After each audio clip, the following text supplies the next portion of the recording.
Hello, what's up guys? My name is Vinod Bahadur Thapa and today in this video we will see template engine in express.js in Hindi. तो चलिए guys शुरू करते हैं।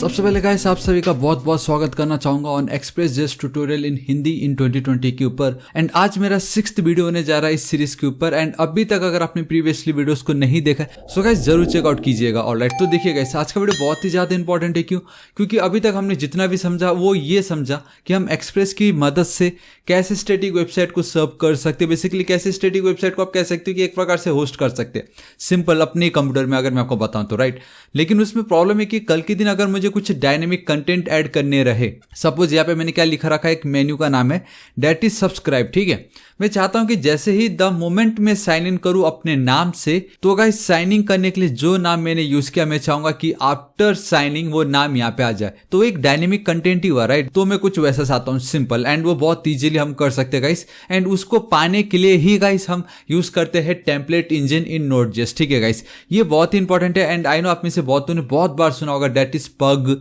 You know PUG पग सुना होगा आपने, EJS सुना होगा नोड में जब भी आप यूज करते हो, आपने हैंडल बार सुना होगा, आपने मुस्टैच सुना होगा। बेसिकली ये सब कुछ नहीं, ये सब आपके टेम्पलेट इंजन है। And because of all this template engine आप डायनेमिक कंटेंट को गेट या फेच कर सकते हो। आप डायनेमिक डेटा के साथ खेल सकते हो यूजिंग एक्सप्रेस, या आप बेसिकली नोड भी कह सकते हो। ठीक है, तो यही है गाइस आपका पग, EJS, मुस्टैच, एंड यही कहलाता है आपका टेम्पलेट इंजन, जहां पे आप डायनेमिक डेटा को ऐड कर सकते हो। एंड गाइस अब हमें इसकी जरूरत क्यों पड़ी वो भी मैं आप लोगों को क्विक बताना चाहूंगा। एंड ये बहुत इंपॉर्टेंट है। दैट इज, आपको याद है मेरा पिछला वीडियो जहां मैंने आपको बताया था ये स्टैटिक वेबसाइट कैसे आप क्रिएट कर सकते हो यूजिंग एक्सप्रेस। एंड ये वेबसाइट मैंने कैसे क्रिएट किया बोलने से इसके ऊपर ऑलरेडी मैंने वीडियो बनाया, तो गाइस इसका लिंक मैं नीचे डिस्क्रिप्शन में दे दूंगा, आप जरूर चेकआउट कीजिएगा। अब देखो गाइस इसमें प्रॉब्लम क्या था, मैंने आपको ऑलरेडी बता चुका है इसमें प्रॉब्लम क्या था। मैं यहाँ पे चलता हूँ index.html पे, आप देख लीजिए ये मेरा सब्सक्राइब है। यहाँ पे बेसिकली नॉट, यहाँ पे बेसिकली जितने भी आपके HTML के पेजेस रहते तो गाइस उसमें हम डायनेमिक डेटा ऐड नहीं कर सकते विदाउट बैक एंड लैंग्वेज। ठीक है, आप जावास्क्रिप्ट मत बोल देना अभी।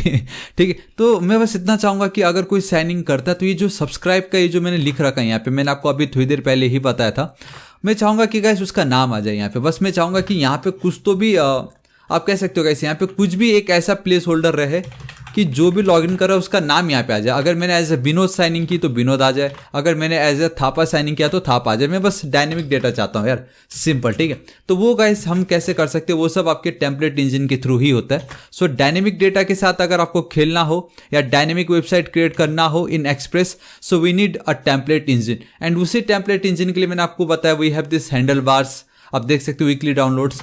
वी हैव दिस EJS, आप में से बहुतों ने बहुत बार सुना भी होगा गाइस ये EJS। And then we have this pug, ये पग का आपने देखा भी होगा इमेजेस। तो आई होप अब आपके सारे डाउट क्लियर हो गए होंगे what exactly EJS, pug and then handlebars. One more time, express js में अगर डायनेमिक डेटा ऐड करना हो या उसके साथ खेलना हो देन हम टेम्पलेट इंजन का यूज करते हैं, क्योंकि प्योर HTML में हम डायनेमिक डेटा ऐड कर ही नहीं सकते। चलो ठीक है, आई होप गाइस अब आपके सारे डाउट क्लियर हो गए होंगे। एंड हाँ, ये बताना चाहूंगा जितने भी EJS, पग, हैंडल बार्स है गाइस, ये सभी एक HTML की तरह ही है। ये सब के सब आप इसको HTML ही कह सकते हो, लेकिन HTML विथ मोर पावर्स, जहां पे अब हम डायनेमिक डेटा को भी इसमें ऐड कर सकते हैं। HTML तो है ये सब के सब, लेकिन उसमें और कुछ ऐसे फंक्शनैलिटी है जिसका हम बहुत ईजिली यूज कर सकते हैं। ठीक है, सो गाइस थ्योरी बहुत हो गया, अब हमें ये देखना है कि हमें इसको यूज कैसे करना है। ठीक है, सो गाइस मैं बताना चाहूंगा हमारे पास पग है जो कि सबसे स्टार्टिंग में था। Right, and we have this EJS, आप देख सकते हो गाइस 2 महीने पहले पब्लिश बता रहा है, जबकि बहुत पहले का ही है ये भी।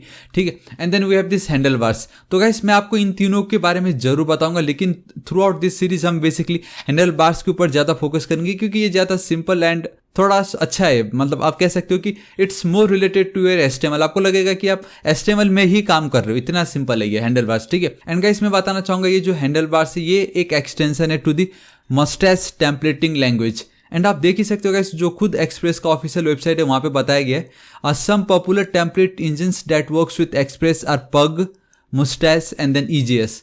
पग इधर है, EJS इधर है, एंड देन ये जो आप देख सकते हो हैंडल बार्स बेसिकली मुस्टैच के लिए। एंड गाइस हैंडल बार्स को और बेटर अच्छे से यूज करने के लिए स्पेसिफिक इन express.js तो हमारे पास एक व्यू इंजन है जिसको हम बोलते हैं HBS। तो हैंडल बार्स को यूज करने के लिए we need a view engine in express.js, वो है आपका HBS। तो चलिए गाइस अब हम सबसे पहले तो इसको इंस्टॉल कर लेते हैं एंड देन इसको यूज कैसे करना है वो देखते साइड बाय साइड। ठीक है, सो गाइस देखिए सबसे पहले हमें क्या करना, अपने रूट फोल्डर पे आना है एंड देन आपको टर्मिनल ओपन करना है। ठीक है, तो फिलहाल अब इस टर्मिनल को मैं करता हूं क्लोज। ऑलराइट, ठीक है, देखिए मैं यहाँ पे चलता हूँ, इसको क्लीन कर देता हूँ। सिंपल मैंने क्लीन कर दी। हमें गाइस हमारा जो मेन रूट फोल्डर है that is express bye Thapa, इस पर मैं वर्क कर रहा हूँ। एंड हमारे पास पैकेज.json फाइल ऑलरेडी है जो कि देख रहा है बेसिकली खाता कैसे तो आप जो सब कुछ मेंटेन करके रख रहा है कौन कौन से पैकेजेस हम यूज़ करें अपने प्रोजेक्ट में। सो गाइस हम SBS यूज़ कर रहे हैं एंड मैंने आपको बता दिया हमें क्यों यूज़ कर रहे हैं, ठीक है। तो आप देख सकते हो सिंपली npm इंस्टॉल HBS, नहीं तो आप इसको भी कॉपी कर सकते हो सिंपली। एंड मेक श्योर करो कि आप अपने रूट फोल्डर पे आ चुको एंड सिंपली npm लिखना है। थोड़ा सा जूम कर देता हूँ आप लोगों के लिए मैं, और जूम, ठीक है। एंड यहाँ से इसको मैं रख देता हूँ। आप देखो npm install and then you have to write HBS, basically handlebars का एक व्यू इंजन है। एंड देन आपको एंटर हिट कर देना है। ऑलराइट गाइस, वंस जब आपका इंस्टॉल हो जाए तो मैंने क्लीन कर दिया है। मैं आपको यहाँ पे लेके चलता हूँ package json file and this is it guys. अब आप देख सकते हो कि हमारा ये जो पैकेज है प्रॉपर्ली इंस्टॉल हो चुका है हमारे प्रोजेक्ट में, ठीक है। तो इतना हमारा काम हो गया। चलो हमने हमारा जो व्यू इंजन है वो हमने इंस्टॉल कर ली। अब इसका यूज कैसे करना है, and believe me guys I think ये सबसे ईजीएस्ट पार्ट होगा एक्सप्रेस में, जहाँ पे हमें टेम्पलेट इंजन को कैसे यूज करना है, मतलब इतना सिंपल है। तो देखो गाइस, मैं आपको गाइस पहले तो ऑफिशियल वेबसाइट पे लेके चलता हूँ जहाँ पे बताया कि अगर आपको टेम्पलेट इंजन यूज करना है जो कि हमने ऑलरेडी इंस्टॉल कर लिया, इट मींस हमें यूज करना है सिंपल। तो उसके लिए दो क्राइटेरिया। पहला ये कि आप जो अपना मेन प्रोजेक्ट पे वर्क करो जो कि है हमारा एक्सप्रेस बाय थापा, उसके अंदर एक फोल्डर होना चाहिए जिसका नाम होना ही चाहिए this defaults to the views directory. मतलब आपका जो एक डायरेक्टरी मतलब फोल्डर, आप सिंपल, ठीक है, उसका नाम व्यूज होना ही चाहिए। तो चलो ठीक है, सबसे पहले हम वो कर लेते हैं। मैं क्या करता हूँ, एक्सप्रेस पे चलता हूँ। मैं यहाँ पे चलता हूँ सिंपली MKDIR एंड देन मैं यहाँ पे लिख देता हूँ VIEWS। सिंपल गाइस, आपको ये व्यूज लिखना ही पड़ेगा, S लास्ट में होना ही है। आप कुछ और नहीं लिख सकते, आपको ये लिखना ही पड़ेगा। ये क्राइटेरिया, आपको व्यूज डायरेक्टरी क्रिएट करना ही पड़ेगा। नाउ इस डायरेक्टरी के अंदर गाइस आप कुछ भी फाइल क्रिएट कर सकते हो। सपोज मुझे इंडेक्स फाइल चाहिए, so index dot and then you have to write HBS। ये बेसिकली एक्सटेंशन है, ठीक है। जैसे HTML का .html उसी तरीके से इसका .HBS। एंड आप यहाँ पे देख सकते हो आइकन दिखाई दे रहा है आपको गाइस, मुस्टैक का आइकन दिखाई दे रहा है क्योंकि गाइस BS कोड एडिटर उसको रिकॉग्नाइज कर रहा है सिंपल, इसलिए, ठीक है। मैं वापस चलता हूँ यहाँ पे। अब हमें इसको यूज करना है, ठीक है। मैं बताता हूँ कैसे। देखो यहाँ पे गाइस जो कुछ भी आप लिखते हो नॉर्मल HTML में, यहाँ पे हम वो सब कुछ लिख सकते हैं सिंपल। देखो ये नॉर्मल HTML ही है एंड मैं index.hbs के अंदर वर्क कर रहा हूँ। एंड यहाँ पे मैं लिख देता हूँ फाइनली, ठीक है। यहाँ पे मैं लिख देता हूँ हुर्रे, कुछ भी आप लिख सकते हो ठीक है। इतना मैंने लिख दिया, कंट्रोल सेव कर देता हूँ। अभी मुझे इसको रन करना है बेसिकली। एंड नाउ गाइस मुझे इसको रन करना है, तो मैं रन कैसे करूंगा, क्योंकि हमारे पास ऑलरेडी, अगर आपने मेरा प्रीवियसली वीडियोस को देखे तो आपको मालूम है कि हमने ऑलरेडी सिर्फ एक लाइन के कोड से स्टैटिक वेबसाइट को कैसे सर्व करना है मैंने आपको बताया, एंड वो बहुत इजीली सर्व हो भी रहा है अभी भी। अगर गाइस इसको मैं रन करता हूँ सिंपली, ठीक है, सिंपली गाइस देखो मैं क्या लिखता हूँ, नोडमॉन सोर्स फोल्डर के अंदर मेरा जो इंडेक्स बेसिकली index.js जो फाइल उसको मुझे रन करना है, ठीक है। मैं अब यहाँ पे चलता हूँ, अब रिफ्रेश करता हूँ। सो गाइस आप देख सकते हो मुझे अभी भी वही मेरा ये वेबसाइट दिखाई दे रहा है क्योंकि हमने ये एक लाइन का कोड लिखा था एंड पब्लिक फोल्डर के अंदर मेरा index.html ऑलरेडी प्रेजेंट है, ठीक है। मैं लेकिन ये चाहूँगा कि index.html जो ये है वो मुझे नहीं चाहिए। मैंने अब अपना खुद का एक न्यू टेम्पलेट इंजन ऐड कर दिया। मुझे index.hbs में जो भी लिखा है वो मुझे चाहिए। अगर मैं इस तरीके से होम डायरेक्टरी जो कि लोकल होस्ट 8000 है वहाँ पे अगर मैं विजिट करता हूँ तो अब वो कैसे करना है, देखो ये बहुत इंपॉर्टेंट है and again it's super duper easy, ठीक है। अगेन गाइस ऑफिशियल वेबसाइट यही बोलता है कि अगर आपको टेम्पलेट इंजन यूज करना है तो गाइस आपको पहले उसको सेट करना पड़ेगा। बेसिकली हम इसको व्यू इंजन बोलते हैं। आपको वो व्यू इंजन सेट करके बताना पड़ेगा कि आप कौन सा व्यू इंजन यूज कर रहे हो एक्सप्रेस में। सो ये जो है एज इट इज रखता हूँ, ठीक। app.use के ऊपर मैं चलता हूँ। यहाँ पे मैं लिख देता हूँ to set the view engine, लिख देता हूँ मैं simply to set the view engine, ठीक है। सिंपल इतना। देखो guys it's super duper easy, app.set and हमें अब ये बताना है कि मेरा जो व्यू इंजन है, एंड स्पेलिंग एकदम यही होना चाहिए। व्यू के लास्ट में एस यूज नहीं करना है, बीच में एक स्पेस चाहिए एंड देन सब कैपिटल लेटर में व्यू इंजन, ये डिट्टो यही होना चाहिए, ऊपर नीचे कुछ नहीं होना। एंड देन आपको एक डबल कोट्स या सिंगल कोट के अंदर HBS, simple control S save. अगर आप पग यूज करते तो आपको यहाँ पे लिखना पड़ता है इस तरीके से पग लिखते। अगर आप EJS यूज करते तो इस तरीके से आपको यहाँ पे EJS लिखना पड़ता, लेकिन हम यूज कर रहे हैं handle bars, that is HBS।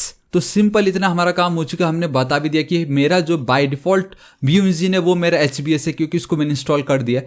अब यहाँ पे हम क्लियरली देख सकते हैं कि because of this one line guys हमेशा वो मेरा ये जो इंडेक्स HTML है पब्लिक के अंदर वो रन होने वाला है, ठीक है। तो अब मैं क्या करता हूँ, ये जो मेरा पब्लिक वाला जो index.html था हाँ, एक काम करता हूँ गाइस, इसको डिलीट करने से बेटर ये रहेगा कि मैं फिलहाल के लिए अभी ये जो मेरा एक लाइन है ना, इसको मैं अभी छोड़ देता हूँ, इसको मैंने कमेंट कर दी। कंट्रोल एस सेव करता हूँ। अब अगर मैं यहाँ पे चलता हूँ, आप देख सकते हो hello from the express server, और वो मुझे इसलिए आ रहा है गाइस क्योंकि मेरे पास एक और मैंने रूट सेट कर रखा है, डेट इज कि अगर बाय डिफॉल्ट कोई मेरे होम पेज पे जाता तो hello from the express server ये दिखाई दे, लेकिन मैं नहीं चाहता, मैं चाहता हूँ कि उसको ये जो index.js है वो दिखाई दे। तो कैसे देखो गाइस, तो गाइस सिंपली मैं क्या करता हूँ, अपने जो टेम्पलेट इंजन है, ठीक है, टेम्पलेट इंजन रूट लिख देता हूँ मैं सिंपली। बेसिकली अब हमें रूट को यहाँ पे मेंशन करना पड़ेगा। ऑलराइट, देखो गाइस कैसे करना है, यहाँ पे जो हमने लिखा है सेम यहाँ पे भी वही लिखना पड़ेगा हमें। app.get simple double quote single quote /2 या ना दो, बात एक ही है, ठीक है, नहीं देते। चलो मैं यहाँ पे चलता हूँ। अब देखो गाइस यहाँ पे मुझे क्या करना है, कॉल बैक फंक्शन आपको मालूम ही है, that is your request and then response. So request and then आपका रेस्पॉन्स, एंड हर बार हम क्या कर रहे थे, हम कर रहे थे response dot send, right. This time we will go with response dot render and simply guys अब आपको यहाँ पे क्या करना है, हम इस तरीके से लिख रहे थे hello from the express server, जो कि एक स्टैटिक डेटा जो हम यहाँ पे दिखा रहे हैं। बेसिकली यहाँ पे भी गाइस मैं क्या करूंगा, सेम स्टैटिक डेटा ही लिखूंगा, लेकिन वो स्टैटिक डेटा नहीं होगा। जब हम इस तरीके से लिखते हैं response dot render, it means कि मैं अब एक फाइल का नाम देने वाला हूं जिसको आप रेंडर कराओ, आई मीन उसका जो भी डेटा होगा वो दिखाओ। तो व्यूज के अंदर मेरा क्या है, index. So I need to write index dot HBS लिखने की जरूरत नहीं है, वो समझ चुका है क्योंकि हमने ऑलरेडी हमारा जो व्यू इंजन है उसको सेट कर चुका है HBS पे, ठीक है। बस इतना आपको लिखना है गाइस। अब ये लिखो ना लिखो कोई इतना मैटर नहीं करता। अब अगर मैं रिफ्रेश करता हूँ, सो 3 2 1 and boom guys, finally dynamic content with express. आपको याद है मैंने ये यहाँ पे लिखा था .HBS वाले में। सो गाइस कैसा लगा आपको, था ना ये ऑसम। तो गाइस ये अब आपका डायनेमिक डेटा आ रहा है। बेसिकली अभी अगर हम देखें तो इसमें कुछ डायनेमिक वाली बात नहीं, क्योंकि ये प्योर HTML है and this is the beauty of this handle bar. हम प्योर HTML लिख सकते हैं। एल्स गाइस पग थोड़ा सा डिफिकल्ट होता है स्टार्टिंग में, बट हैंडल बार से एकदम ऑसम है, ठीक है। एंड गाइस अभी तक हमने इसमें कुछ डायनेमिक डेटा देखा नहीं, लेकिन फिर भी एटलीस्ट हमें हमारा जो टेम्पलेट इंजन है उसको हमने सेट कर दिया एंड वो डेटा हम बहुत इजीली दिखा भी सकते हैं। अब गाइस आपके माइंड में क्वेश्चन ये आ रहा होगा कि ठीक है इसका भी सेम है, आई मीन अगर आप देखो कि app.get रूट सेम है, यहाँ पे भी app.get रूट सेम है, तो कैसे हमें ये डेटा आ रहा है और ये डेटा हमें नहीं आ रहा है। तो ये हमें गाइस समझना पड़ेगा एंड ये super duper easy simple rule है गाइस। ये top to bottom rule follow कर रहा है एंड उसका मतलब ये कि जो सबसे पहले आ गया उसको ये रेंडर कर देगा, आई मीन उसको ये शो कर देगा एंड कनेक्शन क्लोज। एंड आपको मालूम है वंस कनेक्शन क्लोज देन वो बाकी देखता ही नहीं है। तो गाइस सिंपली यहाँ पे वही हो रहा है, app.get पहले उसने देख लिया होम पेज आ गया यहाँ पे एंड इसने देख लिया कि response dot render index, I mean view engine के अंदर इंडेक्स को चेक करना। एंड इसका सिंपल मतलब ये कि हमारा जो रूट फोल्डर है वहाँ पे जो भी व्यूज डायरेक्टरी होगा उसके अंदर जो आपने लिखा इंडेक्स, तो यहाँ पे भी डिट्टो वही लिखना है। तो उसको फाइंड आउट करके उसका डेटा हमें दिखा दिया। अगर गाइस ये वाला जो लाइन है इसको अगर मैं इसके ऊपर लिख देता ना इस तरीके से, कंट्रोल एस सेव, एंड अगर अब मैं रिफ्रेश करता हूँ तो आप देखो कि वापस मुझे hello from the express server आ रहा है। तो ये बहुत मैटर करता है कि आप ये जो फाइल का कोड लिख रहे हो वो किस तरीके से लिख रहे हो। ऑलराइट, अब मैं क्या कर सकता हूँ गाइस, ये जो मेरा स्टैटिक वाला है इसका मतलब ये बिल्कुल नहीं कि अब हम स्टैटिक वेबसाइट यूज नहीं करने वाले। गाइस आप चाहो तो जो आपको लग रहा है कि आपके वेबसाइट में सपोज होम पेज है, about page and then contact, and आपको सिर्फ इतना लगता है कि होम एंड अबाउट तो एज इट इज है लेकिन कॉन्टैक्ट मुझे डायनेमिक चाहिए, तो गाइस आप व्यू जो ये टेम्पलेट इंजन है उसके अंदर contact.hbs का एक पेज बना लीजिए, बाकी पब्लिक के अंदर दोनों का एज इट इज रख दीजिए, I mean home and about page. इस तरीके से भी हम बहुत इजीली कर सकते हैं। अभी मैं क्या करता हूँ गाइस, ये जो index.html था इसको मैं करता हूँ कॉपी एंड index.hbs में मैं चिपका देता हूँ, पेस्ट कर दी। अब ये जो index.html है गाइस इसको मैं डिलीट कर रहा हूँ क्योंकि इसका भी मुझे नीड नहीं, क्योंकि मेरे पास ऑलरेडी यहाँ पे एक index.hbs है जिसको मैं शो करवा रहा हूँ एज अ डिफॉल्ट मेरा होम पेज, ठीक है। अब अगर मैं कंट्रोल एस सेव करता हूँ तो आप देखोगे गाइस मुझे इस तरीके से दिखाई दे रहा है। ये है ना कितना ऑसम गाइस, ये देखिए कितनी इजीली मुझे ये मिल गया, मतलब इतना ऑसम था ये। कंट्रोल एस सेव करता हूँ ये, राइट। अब गाइस अब मुझे बताओ कि मैंने आपको स्टार्टिंग में बताया था इस वीडियो के कि मुझे डायनेमिक कंटेंट चाहिए, आई मीन जो भी साइन इन करेगा और जिस नाम से करेगा वो नाम मुझे यहाँ पे शो करवाना है। सो मैं कैसे कर सकता हूँ वो तो गाइस जब डेटाबेस आएगा तब हम देखेंगे, लेकिन फिर भी मैं आपको बताता हूँ कि वो डायनेमिक कंटेंट एटलीस्ट मैं ऐड कैसे कर सकता हूँ। आप ये इमेजिन कर लो, लेट्स से कि थापा ने जो है साइन इन कर लिया, सपोज थापा ने साइन इन कर लिया, तो मैं यहाँ पे चलता हूँ, यहाँ पे देखो यही है ना वो SUBS सब वाला पार्ट मेन्यू। यहाँ पे गाइस देखो डायनेमिक कंटेंट अगर आपको ऐड करना तो आपको याद है गाइस हम कैसे करते थे रिएक्ट में, बेसिकली डबल कर्ली ब्रेसेस, एक तो जावास्क्रिप्ट के पार्ट को ऐड करने के लिए, दूसरा ऑब्जेक्ट को ऐड करने के लिए, या इनलाइन सीएसएस के टाइम में भी हमने यूज़ किया ही था ये सब, प्रॉप्स, स्टेट्स, जो भी हो, ठीक है। लेकिन आपको इतना याद रखना कि डायनेमिक कंटेंट अगर आपको ऐड करना हो इन हैंडल बार्स, आपको डबल कर्ली ब्रेसेस लिखना है एंड यहाँ पे आप कुछ भी नाम दे सकते हो। आप कह लीजिए रिएक्ट में हम प्रॉप्स बोलते थे, एंड अगर आपको प्रॉप्स थोड़ा मुश्किल हो रहा है क्योंकि वो रिएक्ट का एक टर्म है, एंड तो गाइस आप इसको वेरिएबल्स कह सकते हो। यहाँ पे आप वेरिएबल ऐड कर दीजिए, let's say channel name, control S save किया मैंने। अब इसी चैनल नेम को कॉपी करना है, index.js पे आना है जहाँ पे हमने उसको सेट किया हुआ है यहाँ पे, राइट। ये यहीं से तो मैं पूरा देख रहा हूँ, हमारा जो मेन यही तो है। तो गाइस अब आपको क्या करना है, डायनेमिक कंटेंट अगर सेंड करना हो, लाइक हम रिएक्ट में एज अ प्रॉप सेंड करते थे, तो यहाँ पे भी आप देखो ऑब्जेक्ट पास कर सकते हो, यहाँ पे एज अ ऑब्जेक्ट की तरह पास करना है, जो जस्ट मैंने अभी वेरिएबल का नाम लिखा है इस तरीके से, एंड सिंपली की, एंड देन अब आपको उसका वैल्यू देना है। यहाँ पे मैं लिख देता हूँ Thapa, control S save. So basically अगर आपको डायनेमिक कंटेंट भेजना हो तो आप इस तरीके से भेज सकते हो, सिंपल ऑब्जेक्ट की फॉर्म में, जावास्क्रिप्ट ऑब्जेक्ट की फॉर्म में, दैट इज की वैल्यू पेयर्ड, सिंपल। एंड ये सेम वही नाम होना चाहिए जो यहाँ पे, या आप ये भी कह सकते हो कि यहाँ पे जो भी नाम हो सेम वो यहाँ पे होना चाहिए, दोनों। हाँ, ये मस्ट है बस।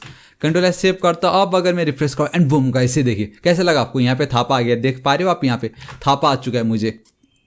थापा के बदले लेट से गाइस थापा ने लॉग आउट किया, विनोद आ गया वहाँ पे। कंट्रोल एस सेव करता और रिफ्रेश, आप देखो गाइस विनोद आ गया। तो अब मैं यहाँ पे कुछ भी नहीं कर रहा हूँ गाइस, ये मेरा डायनेमिक डेटा है। आप मुझे बताओ अगर हम सिर्फ HTML यूज करते तो हम ये नहीं कर सकते थे, बट गाइस अब मैं इजीली कर सकता हूँ with the help of template engine. So guys this is it, आज इस वीडियो के लिए इतना ही। एंड रियली आपको वीडियो बहुत पसंद आएगा, धीरे धीरे अब आपको पता चल रहा होगा कि एक्सप्रेस कितना यूजफुल है, Node.js क्यों इतना फेमस हुआ था, राइट। सो गाइस मैं बताना चाहूंगा अगर आपको वीडियो थोड़ा सा भी यूजफुल लगा प्लीज लाइक कर दीजिएगा, इस वीडियो को प्लीज एक लाइक कर दीजिएगा, अपने सभी दोस्तों को, सारे सोशल नेटवर्किंग साइट्स, आपके व्हाट्सएप, फेसबुक, ट्विटर, सबसे ज़्यादा इंपॉर्टेंट आपका व्हाट्सएप ग्रुप, वहाँ पे जरूर शेयर कर दीजिएगा। एंड बताना चाहूँगा गाइस मैं डेली ऐसे ऑसम वीडियोस क्रिएट करता रहता हूँ एंड मैं बिल्कुल नहीं चाहता कि आप उसको मिस कीजिए। सो गाइस अभी तक अगर आपने मेरे चैनल थापा टेक्निकल को सब्सक्राइब नहीं किया है प्लीज़ सब्सक्राइब कर लीजिएगा। राइट साइड में एक रेड कलर का बेल आइकन, एक घंटी दिखाई देगा, हिट कीजिए, क्लिक कीजिए ताकि आप डेली ऐसे ऑसम वीडियोस को मिस ना करें। एंड कुछ भी डाउट हो तो बेफिक्र होकर नीचे कमेंट कीजिए, मैं आपकी जरूर हेल्प करूंगा। So till then guys, thank you so much, take care.